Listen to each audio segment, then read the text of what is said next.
Bienvenidos a la clase 8 de este curso de Derecho Comparado.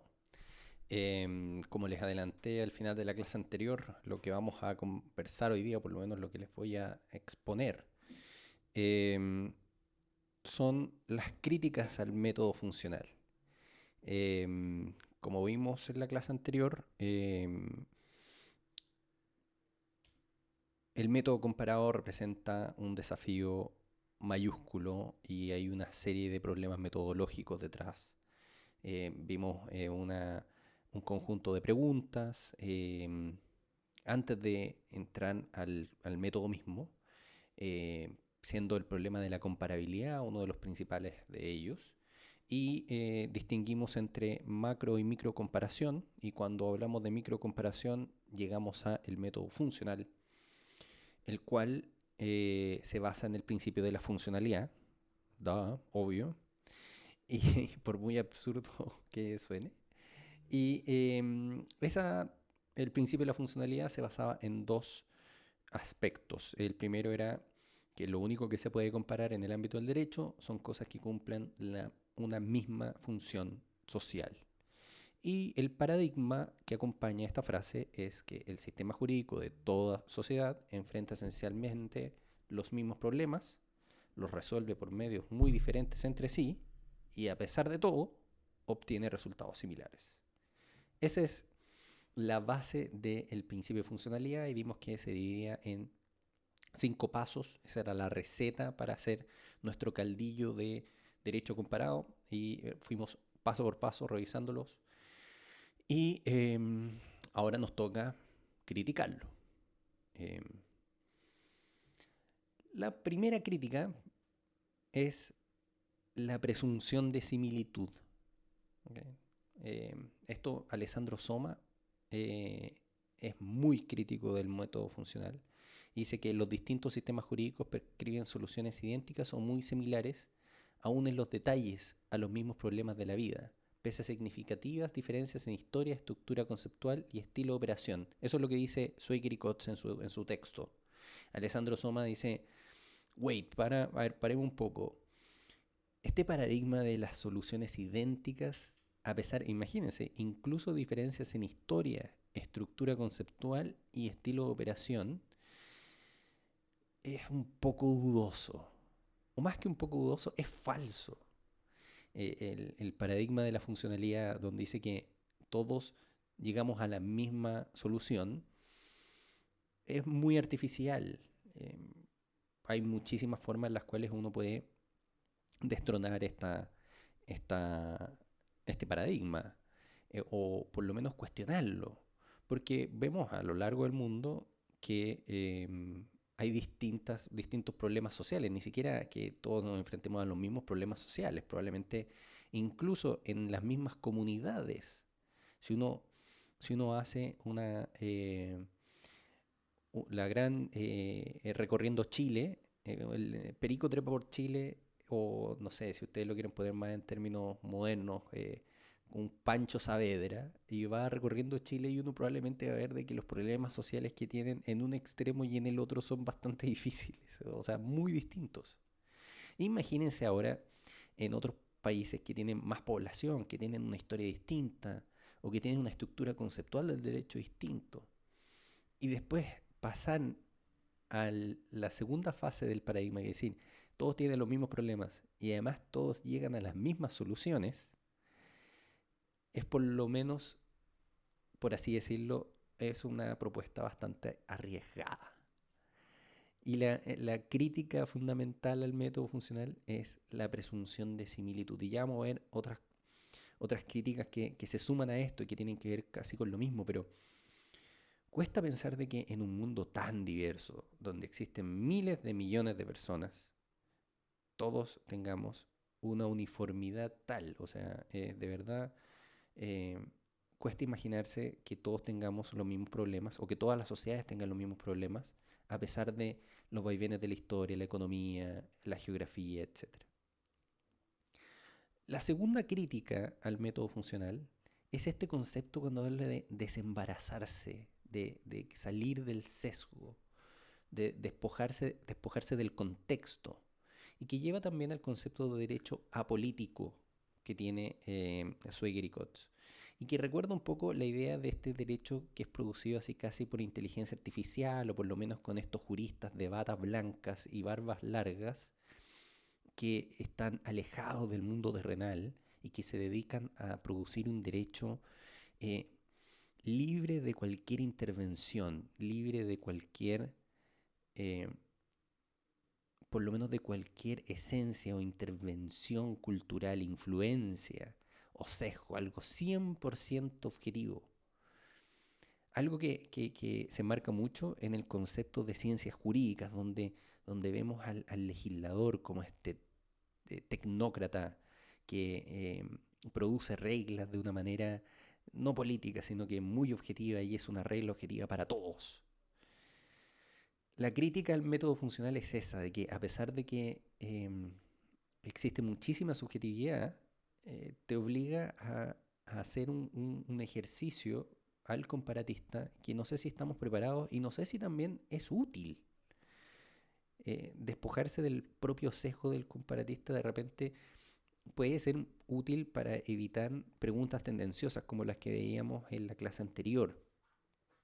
Pero yo no sé si es que al final del día una comparación dentro del marco de lo no arbitrario eh, pueda o no pueda beneficiarse del hecho de tener un sesgo. O sea, probablemente para nosotros es muy difícil abstraernos de nuestra propia realidad. Y el derecho, las soluciones y los problemas sociales son problemas terrenales, no son problemas hipotéticos. Entonces lo que propone Swigert y Coates es como llevar esto hacia el mundo de las ideas, algo que es un poco difícil de conciliar con el hecho de que los problemas sociales son problemas del aquí y ahora, que cuando hablamos sobre los derechos de los enfermos terminales, o la posición de los derechos terminales, o la protección de los consumidores cuando les llega o tienen un producto defectuoso y sufren un daño a raíz de eso, son problemas sociales actuales. Y actuales no solamente de tiempo, sino que son reales.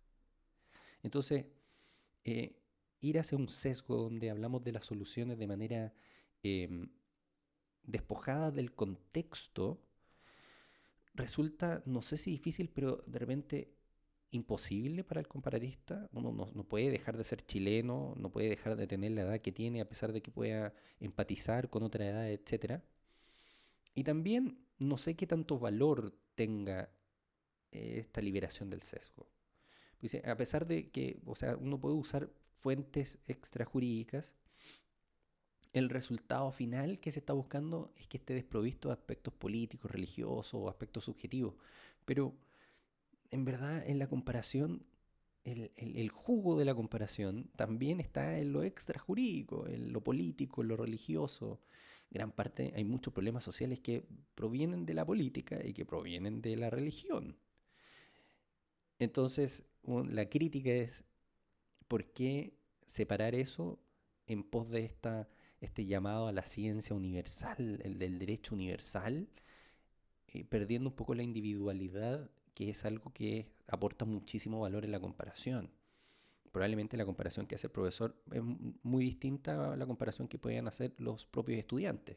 Entonces, en este curso, que somos, no sé, alrededor de 50 personas, tenemos 50 visiones distintas. Y eso es lo que hace relevante e interesante la comparación, porque desde esas 50 posiciones o por lo menos perspectivas, uno puede ir mejorando la propia. Entonces, cuando uno se libera del sesgo, al extraer el contexto, perdemos mucho contenido. Y esa es la crítica principal, o por lo menos la segunda. La tercera es concebir el método funcional como un producto elaborado para la comparación unificadora. Algo que vimos en las clases anteriores y cuando revisamos el texto de Alessandro Soma, que al final cuando uno vuelve al paradigma del principio de funcionalidad, que todos tenemos los mismos problemas y llegamos a las mismas soluciones, lo que estamos haciendo es un derecho comparado que tiene una tendencia a encontrar eh, similitudes más que diferencias. Entonces, eso limita muchísimo las áreas de comparación, porque evidentemente en todo el resto, en lo que somos distintos, especialmente en aspectos políticos, culturales o ideológicos, no serían comparables, o por lo menos estarían afuera de la comparación en el método funcional.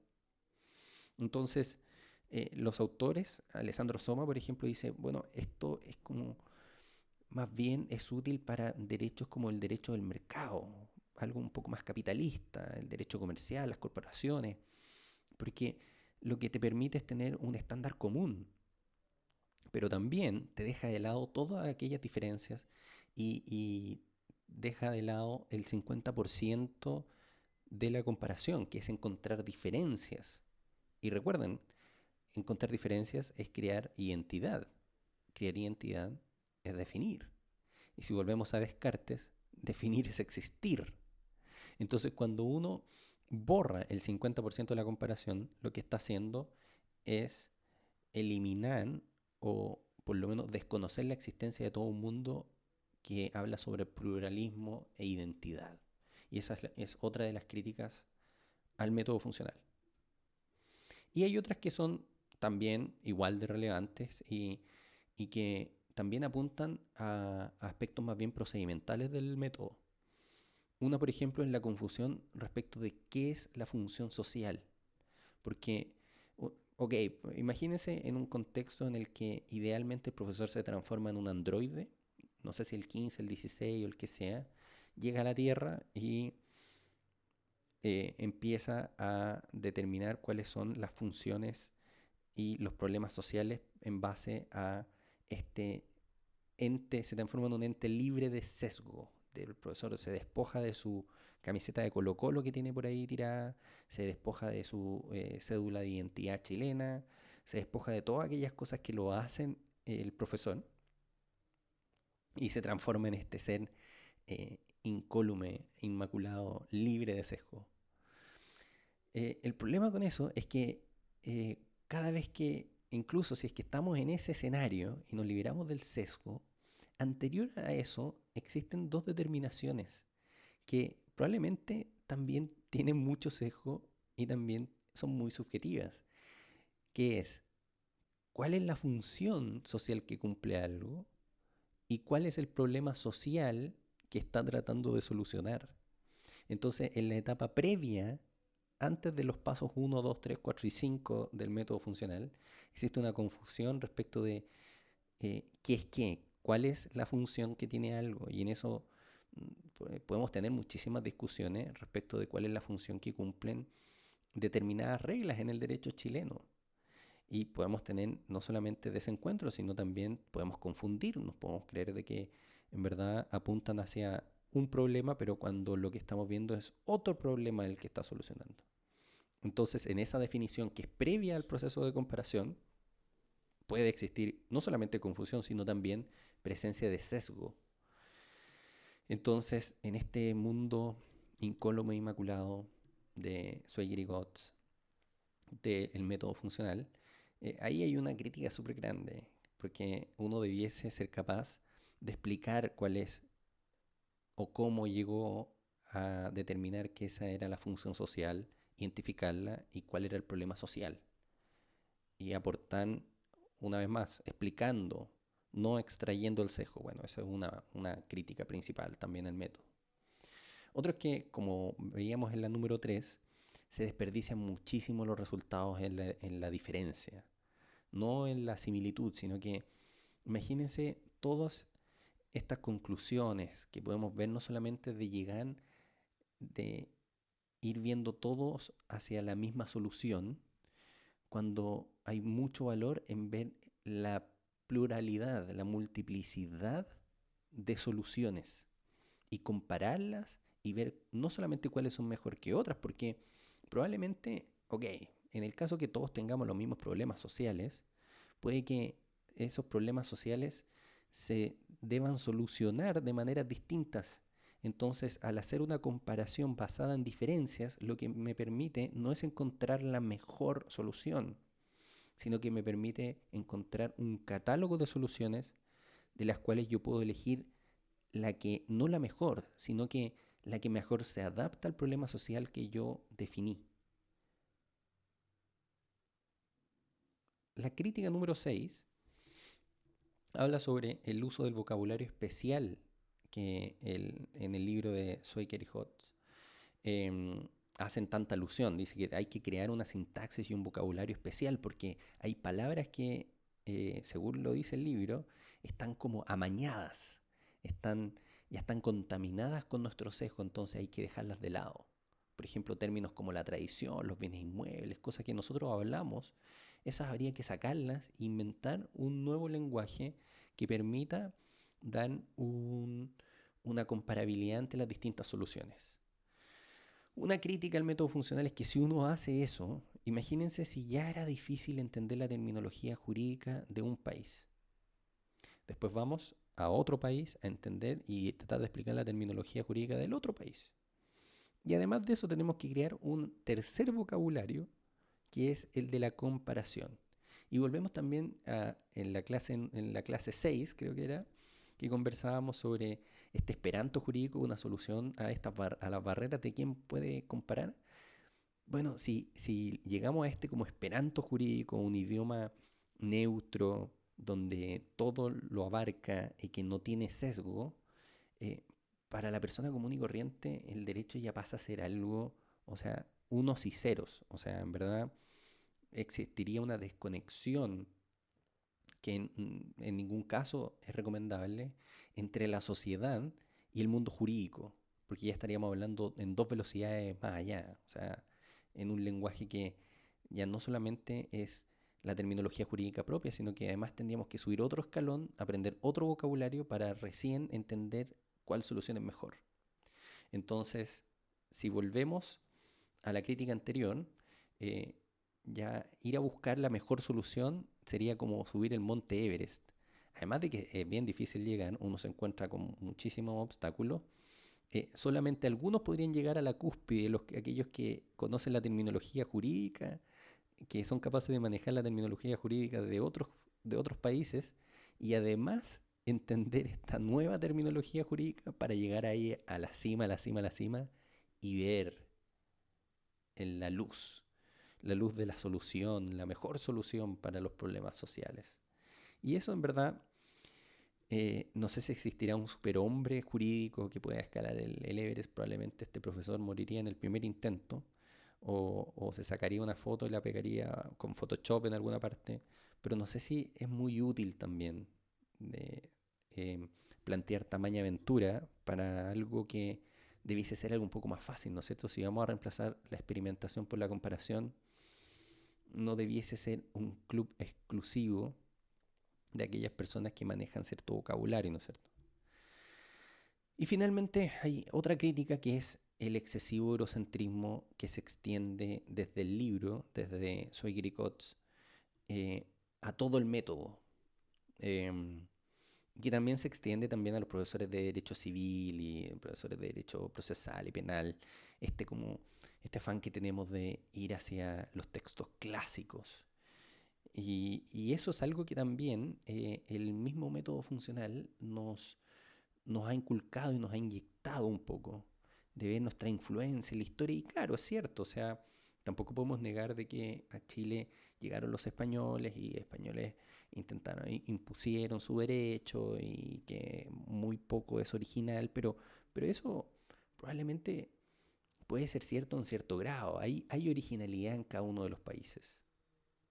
Entonces, eh, creo que se equivoca y hay una gran crítica al método funcional porque eh, y esto ahí la literatura lo soporta al decir de que cuando habla sobre este paradigma de que todos tenemos los mismos problemas y llegamos a las mismas soluciones, probablemente en Europa eso es real. O sea, en Europa cuando uno puede tomar un vuelo de 1 hora, 2 horas entre cada país y en el estado actual, quizás no en los 70, pero sí donde una comunidad académica es muy pequeña, donde se comparten muchísimos conocimientos entre las fronteras, probablemente uno llegaría a esa idea, ¿no es cierto? Si Europa fuera el mundo, quizás todos tenemos los mismos problemas y llegamos a las mismas soluciones. Pero si uno revienta ese globo y expande un poco la mirada del derecho comparado a otras civilizaciones, a otras regiones, a otros países, evidentemente el método funcional se cae un poco.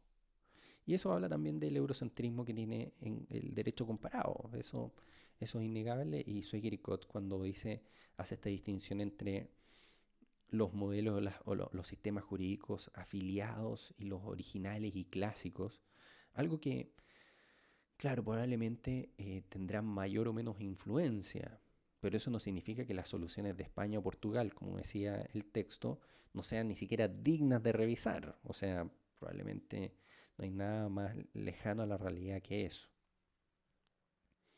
Ahora, me quedo con un par de críticas de autores específicamente. Alessandro Soma dice que, para terminar con las críticas, dice, el método funcional podría también ser utilizado para ver cómo una sociedad no funciona y valorar los términos de un cambio del sistema, pero sus vínculos con el funcionalismo lo condenan a ver cómo una sociedad funciona y por lo tanto a preservar el equilibrio del sistema.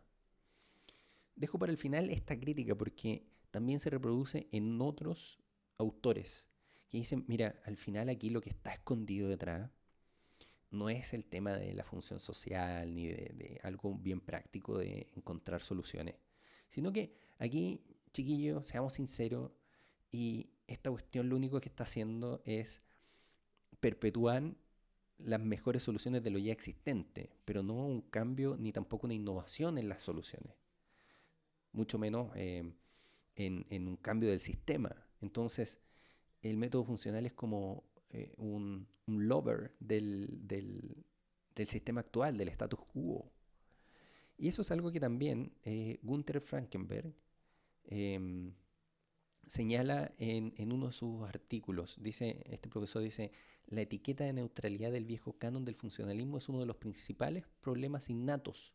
Dice, el funcionalismo no es realmente un principio analítico, sino que se convierte en un tipo de evasión cuyo propósito es ocultar su objetivo final, que es mantener el status quo. Claro, porque si es que lo que nos dedicamos en el derecho comparado es a revisar soluciones ya existentes y de alguna manera verificarlas con las otras, lo más probable es que lleguemos a la conclusión, por muy desesgado que estemos, em, de que nuestra solución es mejor que la otra. ¿Se acuerdan del viaje de Lilliput, de Gulliver, cuando llega a Lilliput y le cuesta entender por qué la estatua de la justicia tiene 6 ojos u 8 ojos, no me acuerdo, y que tenía una espada en una mano y en la otra una bolsa con oro? Y dice, uy, si es que no fueran sus leyes tan distintas a las de nosotros, hasta quizás tendría algún halago, tendrían algo positivo, pero son tan distintas que en verdad no son mejores que las nuestras. Bueno, la crítica con la que quería terminar era la de Soma y Frankenberg, que dice, uy, parece que acá no estamos en presencia de un método de cómo comparar para unificar, sino que lo que estamos tratando de hacer es mantener las cosas como son. Entonces, un análisis crítico del derecho comparado o la utilización subversiva del derecho comparado quizás puede tomar algunas cosas del método funcional, pero al momento de los que hubo, al momento de llegar a las conclusiones y de realizar el ejercicio intelectual, no hay que perder de vista las diferencias para también tratar de cambiar algunas cosas y no solamente transar, así como uno tranza láminas de un álbum, distintas soluciones. Entonces, entre las conclusiones, uno podría decir de que el funcionalismo sigue siendo el paradigma principal y más significativo en el derecho comparado, pero no es el único. Lamentablemente no hay mucha literatura respecto de otras alternativas al derecho, al método funcional en el derecho comparado, pero ciertamente creo que hay un consenso en los autores en decir de que el funcionalismo no es lo único y que hay otros métodos que podrían ser mejores para otras circunstancias. Lo que sí también es cierto es que el esquema metodológico que ofrece el Schweiker y Kotz en Introducción al Derecho Comparado es bastante útil para ordenar una investigación. O sea, los 5 pasos son bien fáciles. plantear una pregunta, tratar de, sin irse a un extremo, tratar de plantear algo un poco más bien neutro, de realizar un cotejo de los derechos, llegar a un par de conclusiones. Eso es algo que es parte de la investigación jurídica, pero que también yo creo que es bueno que lo hayan puesto en el contexto del derecho comparado.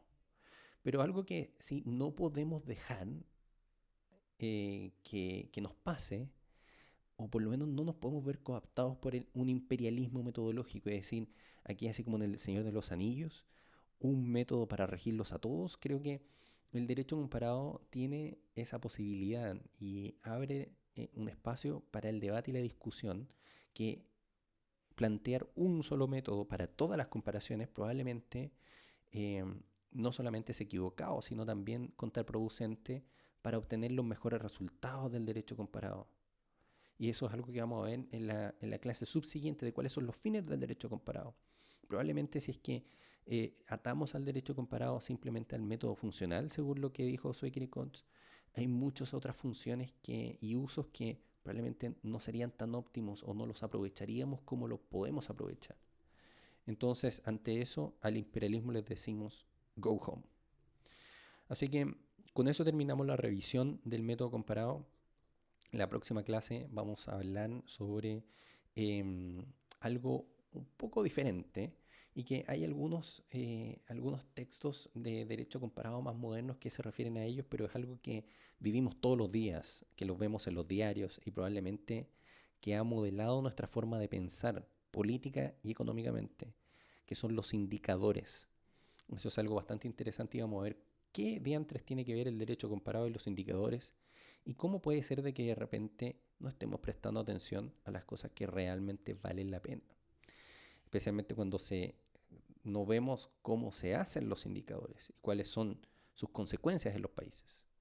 Así que eso lo revisaremos en la próxima clase y recuerden, si es que tienen alguna consulta, no duden en escribir o postear en el Google Classroom. Adiós.